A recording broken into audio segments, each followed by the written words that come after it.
Now I request the dignitaries on the dais to light up the lamp.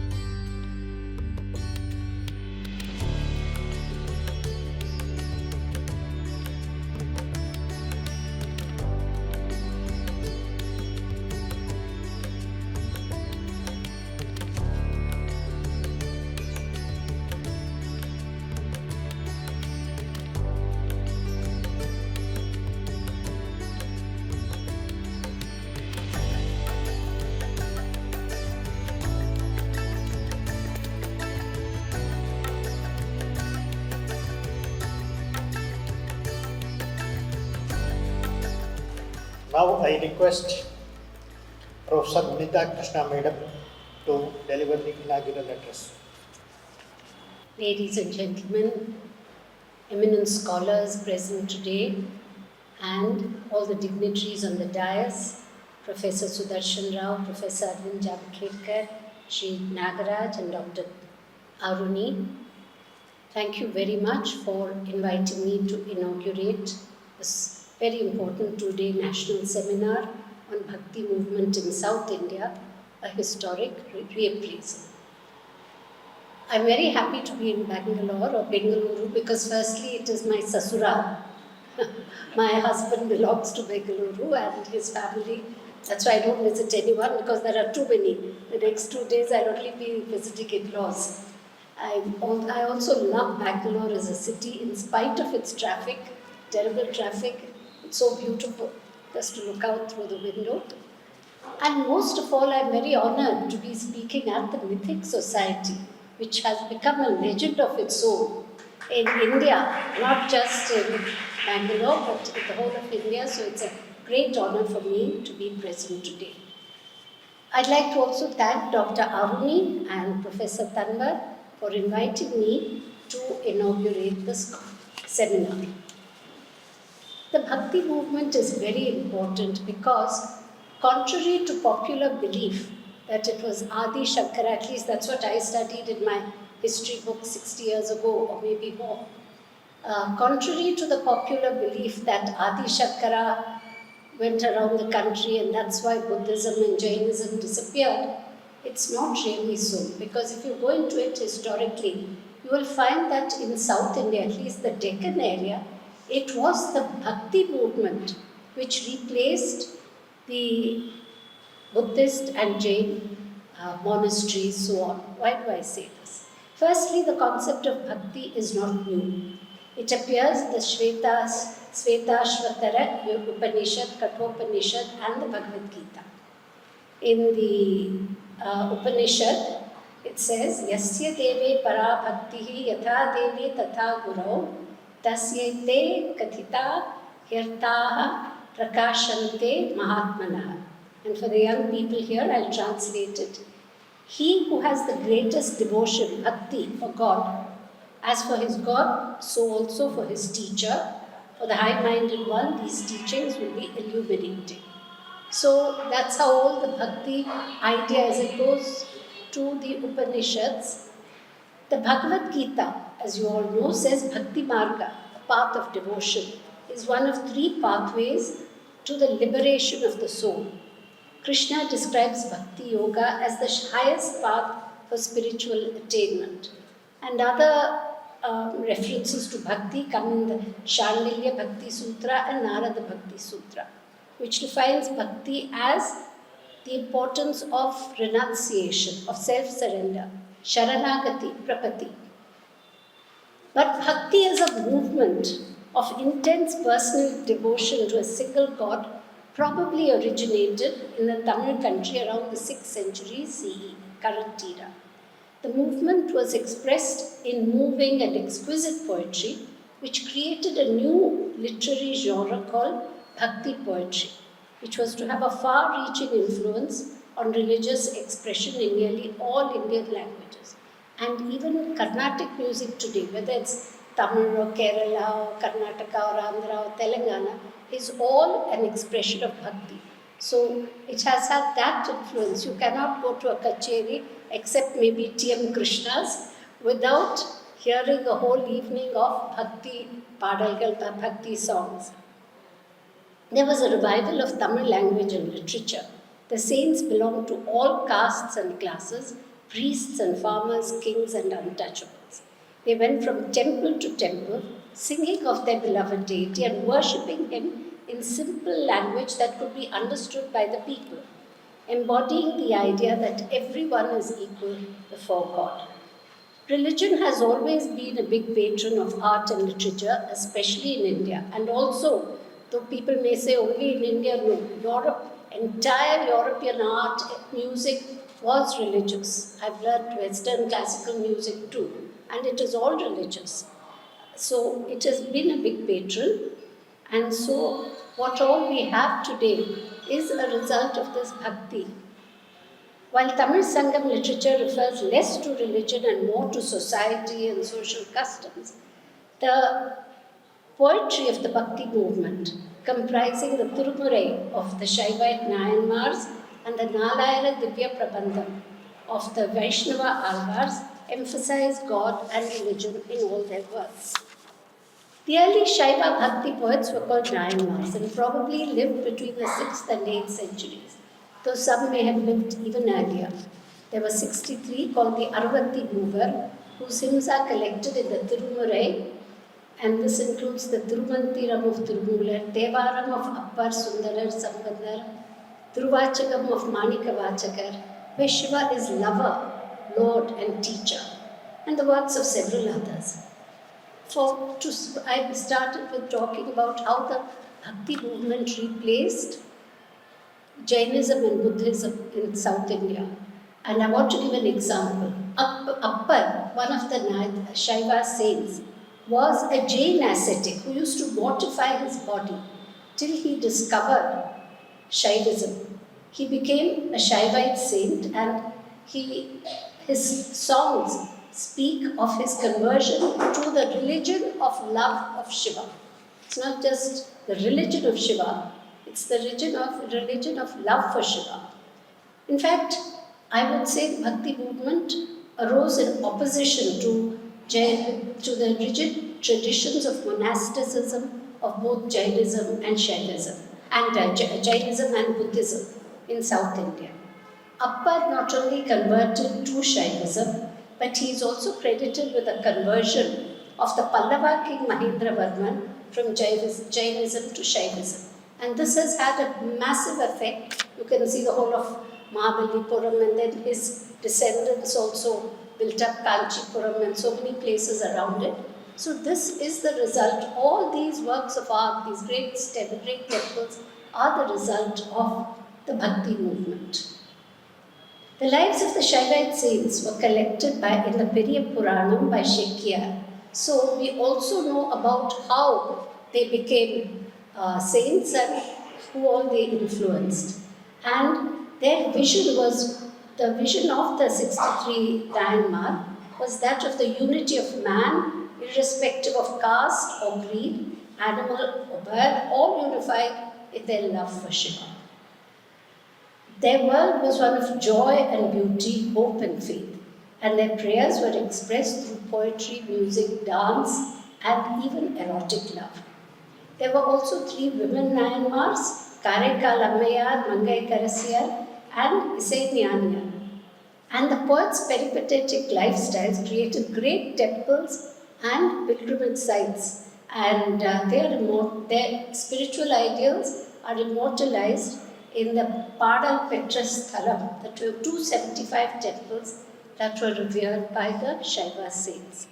Of course, we also are from the Pallava period onwards. We have a later Pallava king who was the patron of Vaishnavism. The Cholas were great patrons of Shaivism and so on. I'm not going into that history, but I'm telling you how it developed, and so its importance in bringing in a big radical change in society in the form of worship. Similarly, the Vaishnava Alvars too poured out their love for Vishnu in the form of devotional verse, which makes up the Nalayiram. Nalayiram means 4,000 Divya Prabandham. There were 12 Alvars who probably lived between the 8th and 9th centuries, and for whom Vishnu was the supreme light. They had different origins and belonged to different castes.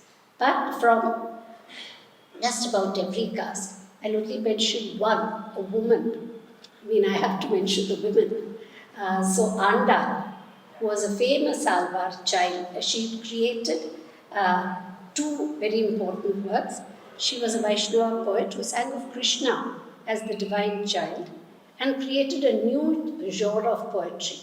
And her Tirupavai is still sung in the month of Marhari or Danu, that is between December 15th and January 15th every year. And her Nachiyar Turmuri is a poem of 143 verses of near erotica. Similarly, Kulashekar Alvar was a Chera prince who sang of Rama and Krishna, identifying himself with Devaki, who did not have the pleasure of nursing her child, and of Dasharatha, who died pining for his son, and so on. So Thirumangai Alvar was another philosopher and probably the teacher of the Pallavas who relinquished Jainism for Shaivism. All of them, in fact, relinquished Jainism and Buddhism for Shaivism and Vaishnavism. For them, what was God? What was Shiva? What was Vishnu? Who were they? God was an object of love and adoration, a manifestation of great beauty and creation. Separated from their beloved Lord, each saint longed for divine union, just as a lover pines for his beloved. They created the genre of Bhakti and made it into a movement, and this traveled all over in India to manifest itself in a dynamic Bhakti movement. They popularized the Ramayana, Mahabharata, and the stories of the Shiva Purana. So any politician who says Ramayana is not known in South India is talking rubbish, because all the Bhakti saints spoke only of the Ramayana and the Mahabharata. It was the source of their inspiration. It traveled all over South. For example, in Karnataka, you have the Lingayat movement and so on. I'm not going into the list of names. Meanwhile, medieval North India was beset by problems of invasions, conversions, and destruction of temples and idols. But faith did not desert the believers of Sanatana Dharma. They brought God home as the object of Bhakti. And the spread of the Bhakti movement in North India was initially through poets who migrated from the south, probably the earliest migrant being Nimbarka, who died in the 12th century. He established Dvaita Dvaita Vedanta, saying that God, Atman, and the world are identical yet distinct. And the path to moksha was through Prapati and Sharanagati, to Krishna and Radha. Then there were many more. In the 13th century, we have the cult of Vithala, and his pilgrimage to Pandharpur became a great unifying factor because everybody of all castes walked together towards Pandharpur. Then we have Jayadeva, who wrote of his love for Krishna and Radha, and Chaitanya, who travelled extensively in South India before settling in Puri. I have mentioned merely a few of a cornucopia of saints who made Bhakti a movement to spread and to protect their religion. We are going to hear of many more over the next few days, and I am looking forward to hearing the eminent scholars over here. Normally, I don't sit through 2-3 days, but this time I'm very keen on hearing what everyone has to say. Once again, I thank the Indian Council of Historic Research and the Mythic Society for inviting me to inaugurate this seminar on the Bhakti movement in South India. Thank you. Now I request guest of honor Professor Y. Sudershan Rao to deliver this speech. Om Shri Gurubhyo Namaha Sabhaya Namaha. Ellarku Namaskaram. In a way, I am very happy to stand before you to just exchange pleasantries, because I do not have any particular thing to go through, except saying some nice words about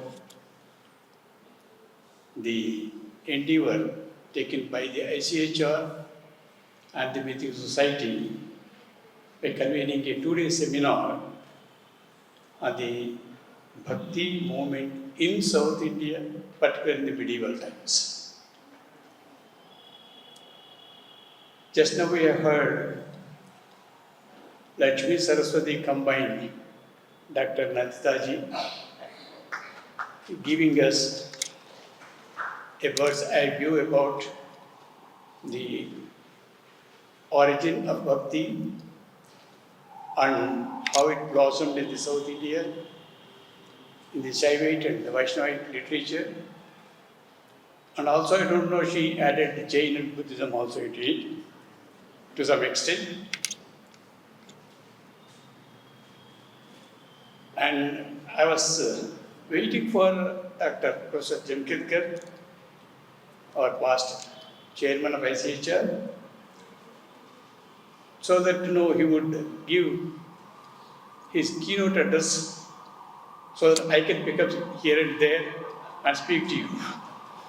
Because my name was placed third, but somehow I am pushed through. I have great memories with Mythic Society. It's almost 8-9 years ago. My elderly colleague, Professor Sundaram, was there, and I still remember him. They were planning for a comprehensive history of Bharat culture. It was a mammoth project. In fact, I was doubtful who would be the writers. Because by that time, I think most of the seniors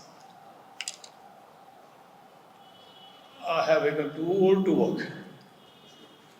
And there were some middle-aged staff and young staff were there. I don't know to what extent they could bear the burden. At that moment, they have started this, an adventurous task.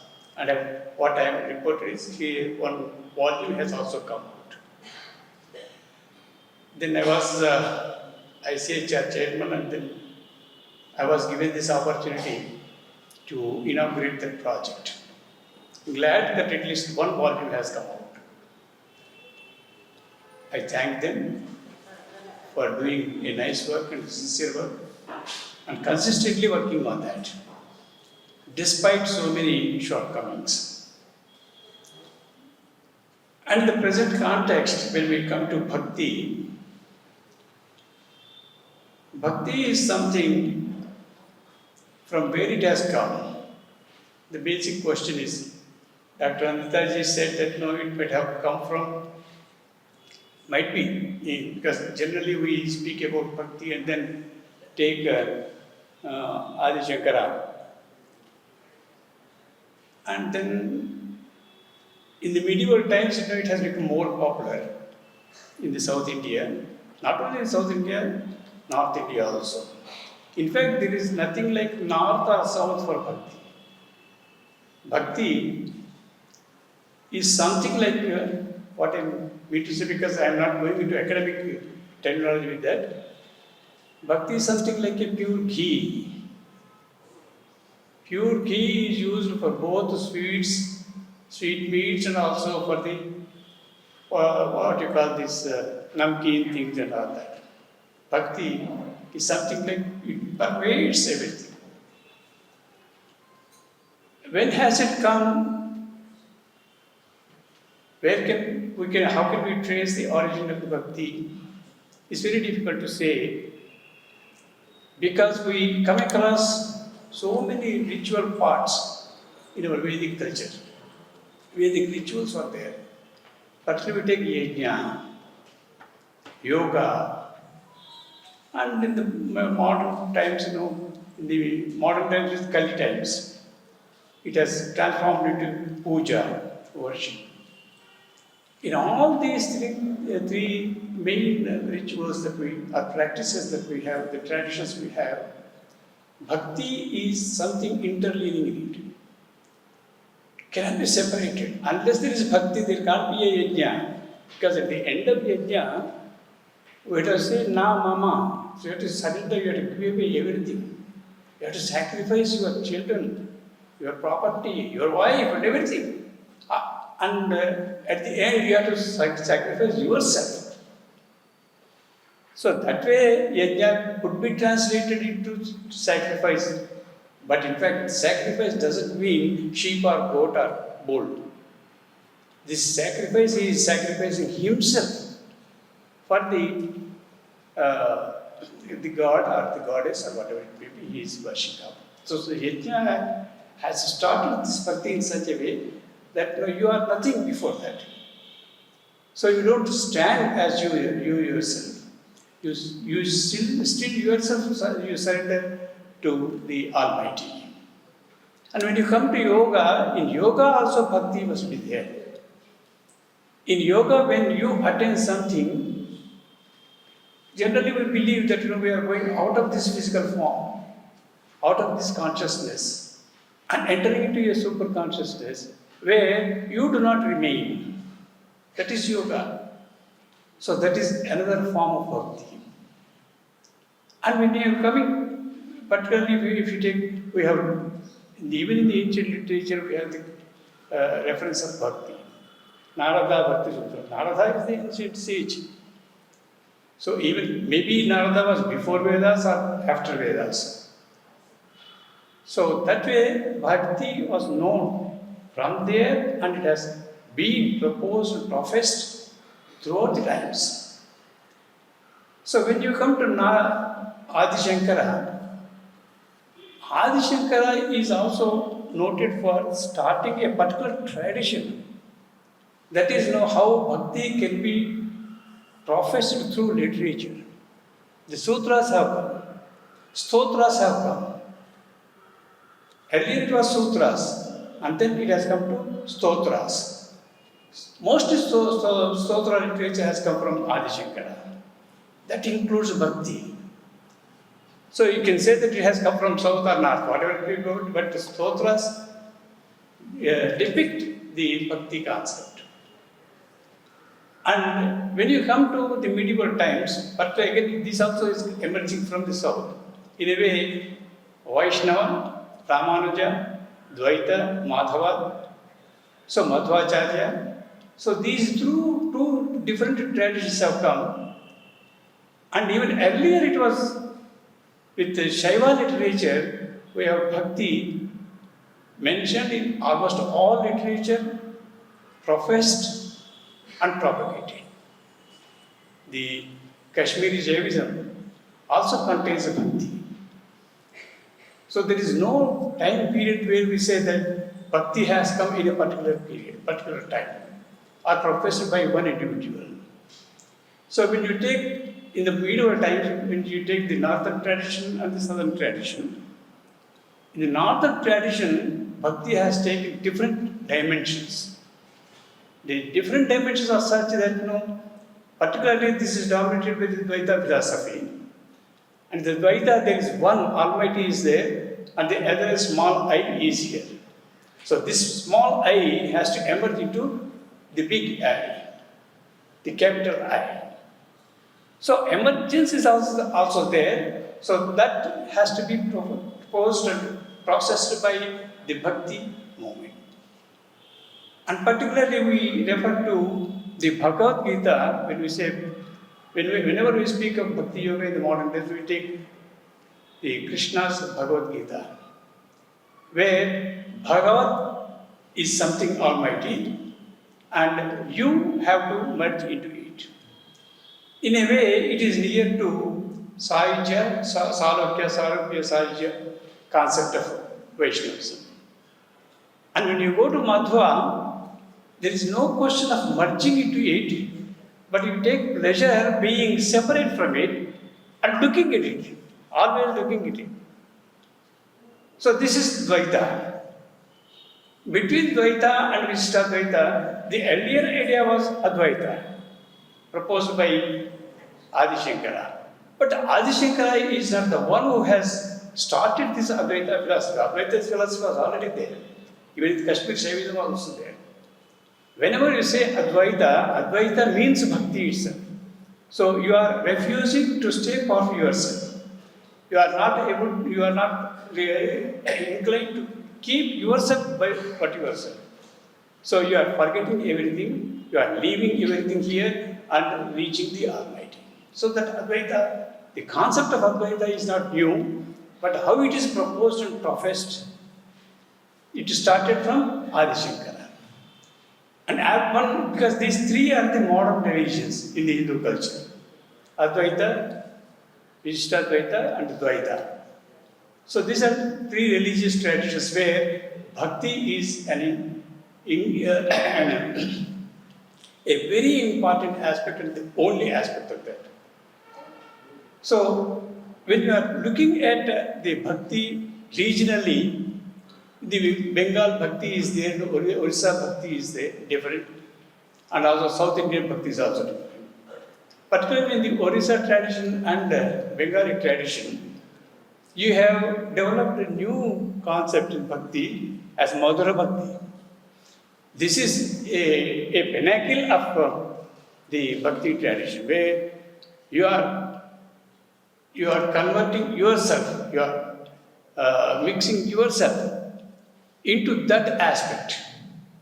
Particularly this Madhura Bhakti is not very prevalent in South India, though we have the references of Goda Devi and all that. But even that sort of Madhura Bhakti as we find in Jayadeva, that kind of Madhura Bhakti could not be seen in the South. South has always been moderate in its Bhakti tradition, but Bhakti traditions have different distinguishing marks, but we should not say that they have regional bits. Because the whole Bharat, you have distinguishing marks here and there. But we are, in the modern times, the modern historians, they look at it from the regional point of view, geographical point of view. That's why we have termed it as South India. It's not South India. Bhakti is a Bhakti. Bhakti is as a concept, it is Bhakti. As a tradition, it has more distinguishing marks here and there. So at different places and different persons have different forms of Bhakti. So that way when we come to literature, the literature part, the Bhakti has taken literature shape or form in the Adi Shankara. And when we come to the medieval times, it has taken the help of two important things that rule our mind, that take away our mind. That is music and the dance. These two are the important five arts with which you captivate anybody. Pamara, we say, the layman who doesn't know anything about Almighty, who doesn't know about any ritual, who doesn't know anything about it, who doesn't know even about his necessity of merging with Allah. Even then for those Pamaras, so this music and dance, they take them away from their present idea of consciousness. So these two things have taken the maximum quota from the Bhakti concept, and then it has engaged. Because this Bhakti concept, through music and dance, we see a number of composers, a number of great men, like in, we have Tyagaraja, and the dance form we have another from Kuchipudi. I am not getting able to. Huh? Not Vempati. For Kuchipudi dance,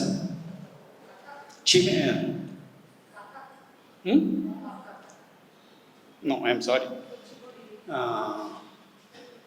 These they represent Dikshita and Tyagaraja. No, I am not getting that name. From Kuchipudi, that yogi. So these three have given three different forms. And even earlier we had the dance tradition from Kerala, And similarly, we have so many folk dance forms right from the Namisha times, where the first time these Puranas have come up. So, the Bhakti tradition in folk, that the art and dance form, it has started from Yachaganas and other things from the ancient times, particularly Mahabharata times, and then in the medieval times, through Vaishnavism and Madhvacharya and also Advaita, the dance and what you call the music are dominated by the Bhakti movement. So, Bhakti has engrossed the minds of common men, and it has popularized even the religious traditions amongst us. And that's how the regional characteristics may change, that may differ, but as a concept, Bhakti has been propagated throughout Bharat, and that is Bharat tradition itself. So, with this, what you call the freelance hoverings over Bhakti movement and Bhakti cult, I am very glad that ICHR has invited me to share some views and also to gather more from this seminar. And I thank Reverend Tanwarji, the chairman of the ICHR, for remembering me at this particular moment, particular seminar. And I thank Dr. Nanditha ji and also Dr. Jamkhedkar ji, and particularly the President, V. Nagaraj sir, for giving me this opportunity to stand before you for a few minutes. Thank you. And I am actually thankful to our regional director, Aruni ji, for almost making me to come, because I was not free today and tomorrow also, but still he wanted me here for his sake and for other staff members of the regional center. And I am here today, and I am very glad that I could share myself some of my views with you with regard to the Bhakti tradition. Thank you very much. Thank you very much, sir. You said Bhakti movement can be seen across India. Advaita, Dvaita, Vishishtadvaita, all have propagated, or Bhakti has dominated all forms. And Bhakti and Madhura Bhakti also you have mentioned, especially in the eastern side and northeast. And Bhakti movement has utilized very well the music and dance forms, for which even we can say Karnataka, Kanakadasuru, Bhakti Purandaradasuru have given a great contribution towards the Bhakti movement in Karnataka. We had a discussion earlier once about the Bhakti. At that time, we thought that Bhakti is nothing but unconditional love towards God, or total surrender to the God, which is called Prapatti. Now I request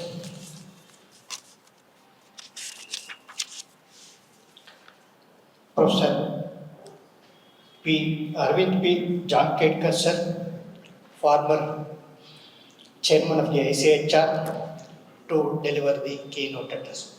Please. All the respected dignitaries on the dais, my friend Dr. Nanditha Krishna, then my own senior, Professor Sudershan Rao, and respected sir, as also all the scholars and dignitaries opposite me, and friends. I am thankful to the organizers of the conference, and especially the president of the Mythic Society. Because when I stand here, I remember my first visit to this place. when I came to Bangalore, it was here that I came here, before some 50 years. It was in 1974 that there was a seminar on Rashtrakutas, and I had an occasion to present a paper there in that. Then recently again there was a seminar on temple architecture, wherein I had an opportunity to present my thoughts. It was before some 2 days that Dr. Aruni, who had already invited me, said that, well, sir, can you give the keynote address? I accepted it. And I am very glad today that in our inaugural address, as also the remarks of the chief guest, I think hardly anything has been left. They have made my task very simple, so as a formality, I would make my own observations.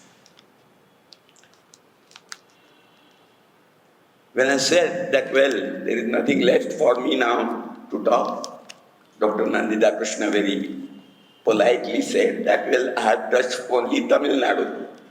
The rest of India is for your side.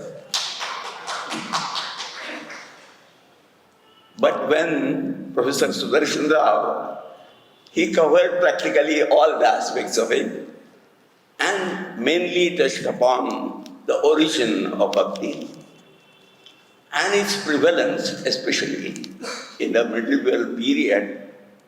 And he explained wonderfully well the paradox which is there for the persons or students from other religious traditions, how the Vedanta and the Bhakti can go together. So he has explained it, and he also, you can say, threw more light on the performing arts which are associated with Bhakti. When I think about Bhakti, I have in my mind the religious traditions of India, the three main religious traditions of India. And that is, you can say, the Sanatana Dharma tradition, the Upanishadic tradition, as you can call it. Then the Jain and Buddhist tradition. Professor Sudershan Rao had inevitably, as also Dr. Nanditha Krishna, had to refer to the role of Bhakti movement in connection with Jainism and Buddhism. Jainism, of course, I many times emphasize that Jainism does not believe in any God. And it's a very wonderful, you can say, way to understand the universe. When it came to Bhagavan Buddha, he said that, well, I don't know whether I should think about the ICHR. Because if at all he is there, he says that that is a topic which need not be discussed by any serious person. And therefore I am not doing it because the real existence of dukkha is there. And that is the main thing. When somebody is shot with an arrow, one doesn't talk. I mean, it is the police work which has to do afterwards as to who shot it, when it was shot, how fast was the arrow and other things. First of all, the person will take the patient to the hospital, no? So, Buddha said that dukkha nivritti is the most important thing. So there is one who does not believe in God, existence of God, Ishvara. The other, he says that even if it is there, well, we need not bother about him because he has created, if at all he has created, it is dukkha and nothing else. So I have to look after the nivritti of the dukkha. There is a small section, if I remember, in the sutras also. And there, the role of Ishvara has been, of course, as Purva Paksha, it has been taken. And well, if at all the Ishvara is there, what he has created? Parushya, because he is a very, you can say, he is not a person full of pity for his own creation. Because Parushya and Nairgrinya, these are the two doshas for the concept of Ishvara. Of course, it is a Purva Paksha and therefore it has been, but these are the things which are there. And what is now in such a situation, what is the role of Bhakti? And if we take it, the Upanishadic tradition says that, well, the first principle and myself, we are the same. So I should be there in Bhakti.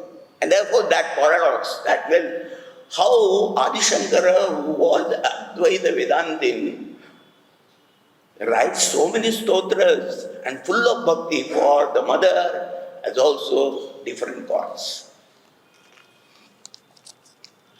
I think this is a sort of a paradox. When I started my studies in Vedas, Professor Dandekar explained to us the development in the religious thought of India in altogether a different way. He says that, well, by the Upanishadic period, there were two pakshas, two sides. One of the pravritti dharma and the other of nivritti dharma. Pravritti dharma said that is the tradition which is followed by, even today also there are those who follow the Yajna tradition of the Purva Mimamsa tradition. Purva Mimamsa doesn't accept the Ishvara except that he is something like a judge. Because it is my karma which will decide my fate, and he is at the most a judge. And if I am confident about my guru, karma is about him. So that is one side of the pravritti dharma. The nivritti dharma is that with the help of yoga and dhyana, in fact the Mundaka Upanishad very clearly says that Rudra is to be attained or reached through the shara of dhyana. And therefore one should renounce the world. And in this probably all the three religious traditions were together, whether it was Jain, Buddhist or the Upanishadic tradition. But then Professor Dandekar says that he was a person who was taught in Heidelberg, so he talked in terms of the thesis, antithesis and synthesis. He said that if pravritti dharma is something like a synthesis, then nivritti dharma is antithesis. And it results into a synthesis. Both are opposed to each other. And the synthesis was one side, the Manu Pranita dharma. He said that how this contradiction can be solved. He said that, well, pravritti should be there in the first two ashramas and nivritti should be there in the later two ashramas. So the Smarta dharma found out a solution in its own way. There was another solution which was very important, and that was in the form of the agamas. The agamic tradition says that one need not renounce in order to attain moksha. And that is very well illustrated in Bhagavad Gita. I need not go into that. The Narayaniya section of the Moksha Shanti Dharma Bhagavad, it talks about it, and it says that, well, in the Pancharatra, even the Shaiva Agama is included. So this is a tradition which has been taken, and from that, the role of Karma Yogi is there. I am just restricting myself, I am not going into the Pashupata Sutras and other things. But then when that Karma Yogi role is there, because it is very clearly told, Danda evahi Rajendra Kshatra Dharmam na Mundanam. The kings cannot renounce because it is his duty to look after the sustenance and paripalana and rakshana. These are the two dharmas of the king. How he can renounce? And therefore, the most ideal karma yogi is Janaka.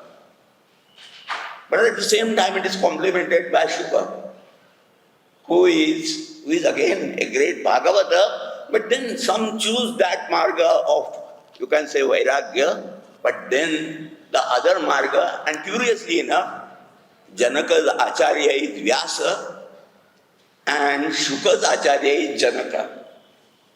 So it is all interconnected. What I will say, that well, this concept of a karma yogi who does not, Krishna says that I have nothing to do, nothing to attend, and still I do the karma. And therefore that concept of phalatyaga, and then later on there was another aspect which came, and that is do the work not with simply phalatyaga, but madartham. For me you do it. And there I think the entrance of bhakti is there. It is for Krishna, it is the Paravasudeva that I am doing all these things. Bhakti, if seen from the historical point of view, the word bhakti is there already in Panini's Ashtadhyayi, Tasya Bhakti. And then there is Krishna Arjuna Bhyam Bhuvain. That is, Krishna and Arjuna's followers are called Krishnayanas and Arjunayanas. There was already something like a movement of followers of these two great heroes. And therefore there is a special word for the followers. So seeds of bhakti are already there in Shvatashvatara, but Panini is a very good, you can say, from the chronological point of view. So by definitely Panini's date, if it is 550, is slightly after Niruddha. So by 6th century it is already there.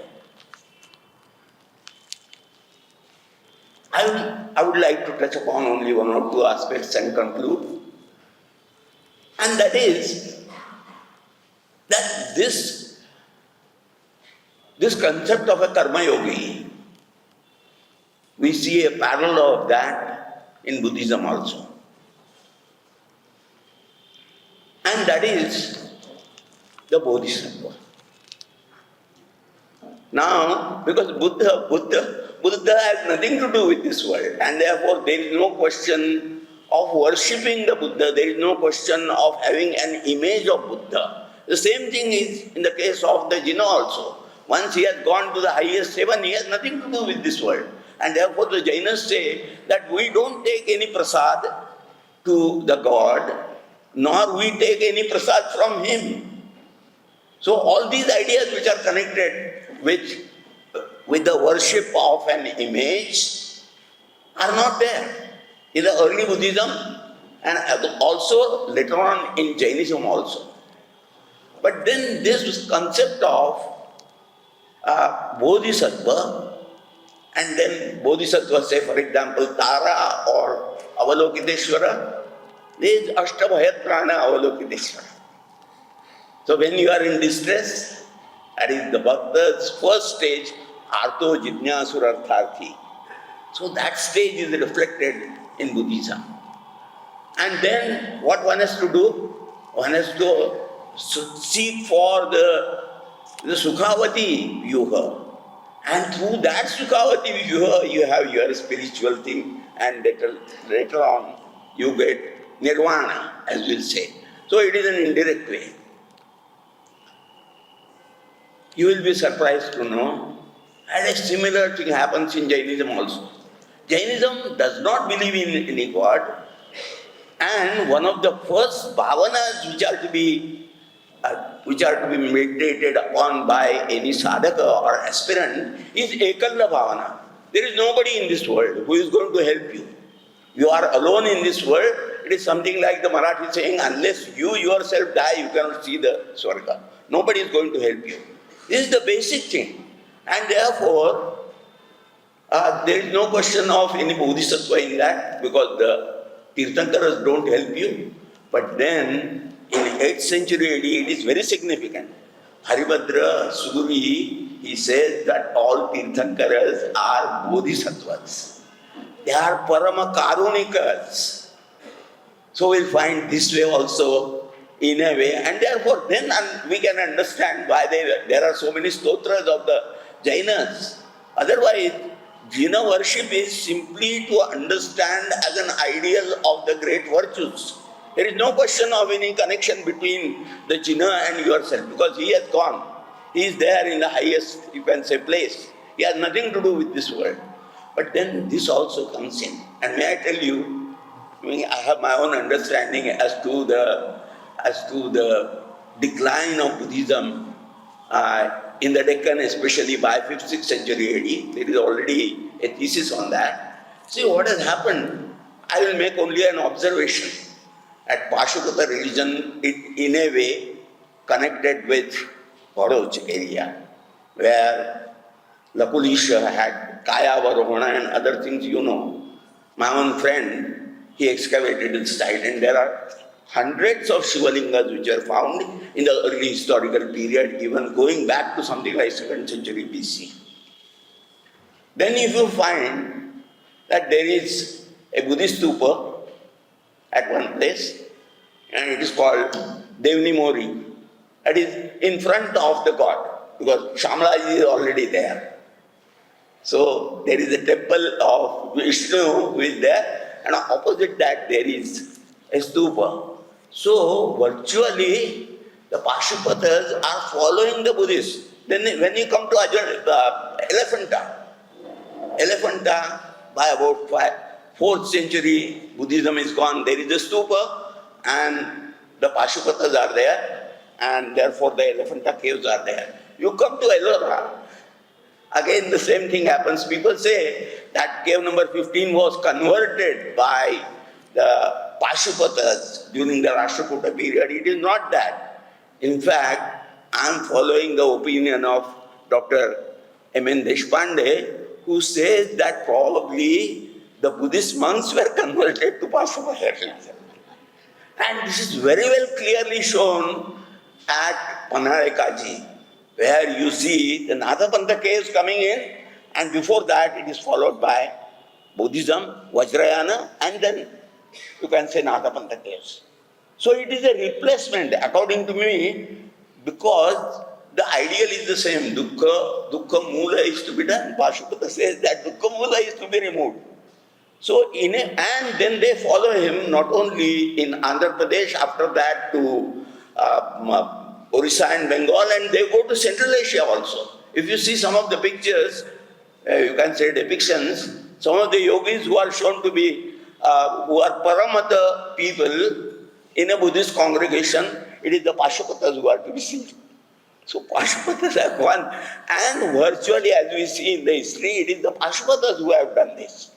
In the Deccan, by 5th century already, Buddhism is gone. I would refer to only one more aspect of the whole thing, and that is if you come to Bhagavata, it is told to us that, well, Bhakti became an old woman, and when she came to the south, she became young. And then again went back to north. This is a very mythical way of telling how the decline was there, and the rejuvenation was in the south through the Alvars and Nayanars. I need not tell. I have got my own simple observation that the Satvata tradition became very strong during the Guptas and also the Vakatakas. Because Vaishnavas, again, those Traikutakas are also Parama Vaishnavas. And then they are in contact with the Kadambas, and here on this side in Andhra Pradesh with the Vishnu Kundins. So through that, and I have made some study of some of the persons who were important Vaishnava, you can say Acharyas. They are of peculiarly Taittiriya followers and Krishna Yajurveda Samhita in Vakataka inscriptions. So I feel that this must have flowed like this. And of course, the great thing which happened regarding Alvars and Nayanars. I would not, because there are so many things coming to my mind, I would not unnecessarily bore you about all these things, but end with one thing. I was associated with the creation of the Jain Museum, which has now come up and been fulfilled by Firodia. Myself, himself, and a good number of scholars were discussing whether is there any place for the Santas, whether it is Bhagavatas or Shaivas, or in a museum dedicated to Jainism. Ultimately, we came to the conclusion that, well, they have a role and there is a gallery on all the medieval Santas. So you can understand the important role that even in a Jain tradition, they had to accept, because according to me, we realize after all this discussion that, well, all the Santas, they are nothing else but Bodhisattvas. Tukaram says, but he says that, well, what are you going to do, O God, to me? At the most, you will again put me into another birth. I am not afraid of it. Because it is for the people that I am striving for. That Karunika type of, Buddhist type of concept, that is true all over. And as he explained, it has got its own form. We need not talk in terms of regionalism, because Bhakti is the same. Its expressions, they become different and attractive and beautiful in their own way as people see it. People are more important in Bhakti. Thank you very much for giving me this opportunity to share some of my thoughts. Thank you very much.